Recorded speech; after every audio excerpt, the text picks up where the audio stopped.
ক্রিকেটে একক আধিপত্য বিস্তার করছে ভারতীয় ক্রিকেট কন্ট্রোল বোর্ড। ভারতের কথা মতোই চলে আন্তর্জাতিক ক্রিকেট কাউন্সিল। ভারতের বিরুদ্ধে কথা বলার মতো সাহস কারও নেই। বিভিন্ন সুযোগ সুবিধা থেকে বঞ্চিত হওয়ার ভয়ে ভারতের বিরুদ্ধে কেউ কথা বলার সাহস করে না। ক্রিকেটে ভারতের আধিপত্য নিয়ে এমন বিস্ফোরক মন্তব্য করেছেন ওয়েস্ট ইন্ডিজের সাবেক অধিনায়ক ক্রিস গেইল। তিনি বলেছেন, কেউ ভারতের ওপর কথা বলতে পারে না। ক্রিকেটটা ভারতই চালায়, কে বলবে ভারতের বিরুদ্ধে কথা? ভারতকে চ্যালেঞ্জ করার মতো ক্ষমতা কার আছে?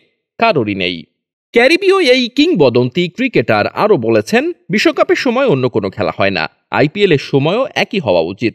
আইপিএল এ যদি বিশ্বের সেরা ক্রিকেটারদের খেলাতে হয়, তাহলে আন্তর্জাতিক ক্রিকেট সে সময় থাকলে হবে না। এত বড় একটি প্রতিযোগিতার মাঝখান থেকে ক্রিকেটারদের চলে যাওয়া ঠিক নয়। এর ফলে একটি দল বাড়তি সুবিধা পায়।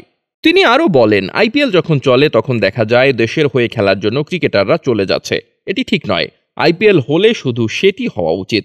সেই সময় কোনো আন্তর্জাতিক ক্রিকেট হওয়া ঠিক নয়। এর ফলে ভারতেরই লাভ হচ্ছে। ওদের ক্রিকেটাররা পুরো আইপিএল খেলতে পারছে, ওরাই সুবিধা পাচ্ছে। এমন হওয়া ঠিক নয়। Desk report, বার্তাবাজার।